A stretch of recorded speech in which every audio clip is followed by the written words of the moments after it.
Class 9 exercise 1.1 question number first. Rational number. तो पहले हम जानेंगे कि ये रेशनल नंबर होते क्या हैं। तो रेशनल नंबर वो नंबर हैं जिनको हम अपॉन में रिप्रेजेंट कर सकते हैं।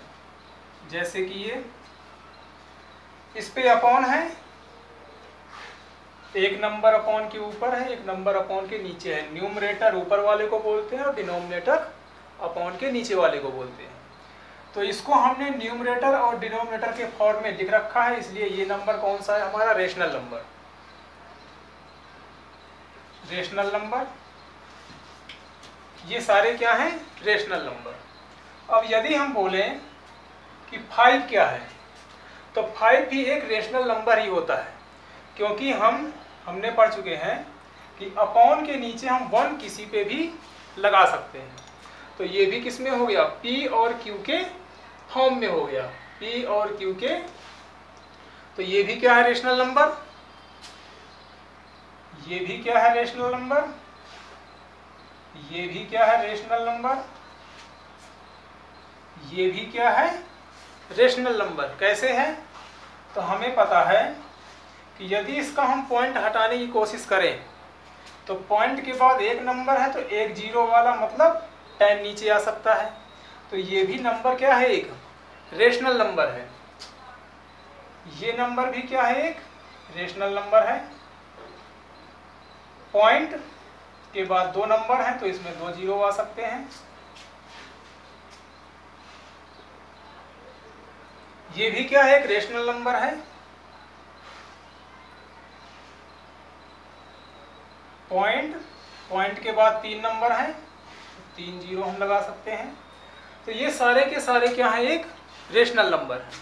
ऐसे ही जीरो को भी हम इसलिए पूछा है कि क्या जीरो एक रेशनल नंबर है, तो जीरो को भी लिख सकते हैं हम, या तो 0/1 कर दो तो भी इसका आंसर 0 ही रहेगा, 0/2 कर दो तो भी 0 ही रहेगा, 0/-5 कर दो तो भी ये 0 ही रहेगा, 0/-70 कर दो तो भी ये 0 ही रहेगा।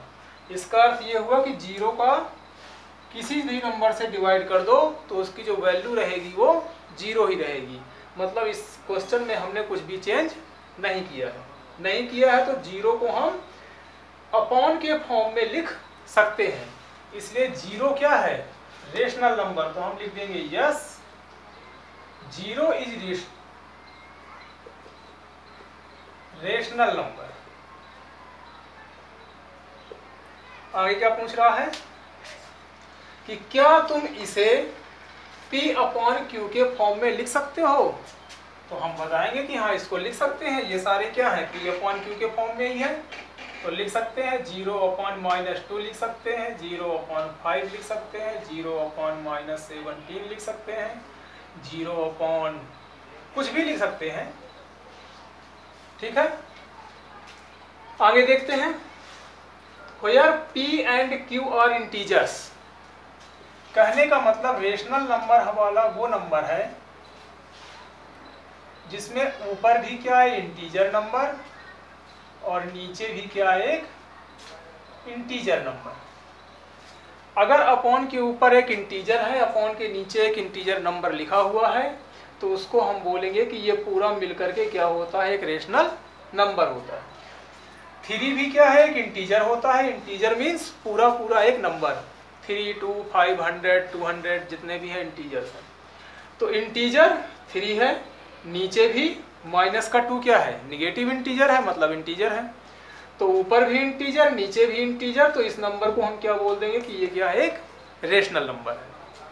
अब आते हैं इर्रेशनल नंबर पे। तो इर्रेशनल नंबर क्या होते हैं? ये इस क्वेश्चन का नहीं है, ये हम ऐसे ही समझ रहे हैं। तो इर्रेशनल क्या होते हैं? तो इर्रेशनल नंबर वो नंबर होते हैं जिनको हम P/Q के फॉर्म में रिप्रेजेंट नहीं कर सकते हैं। ठीक, आगे देखो। And Q does not equal to 0। यदि किसी नंबर के नीचे, हमने हर नंबर के नीचे कोई ना कोई इंटीजर रखा है, लेकिन हम किसी भी नंबर के नीचे 0 नहीं पुट कर सकते हैं। जैसे ये 2/0 3/0 -5/0 ये सारे के सारे नंबर क्या होते हैं, रेशनल नहीं होते हैं। ठीक, तो वही ये कह रहा है कि जो Q है, Q मीन्स नीचे वाला जो है, नीचे मीन्स डिनोमिनेटर जो है, वो डिनोमिनेटर कभी जीरो नहीं होगा।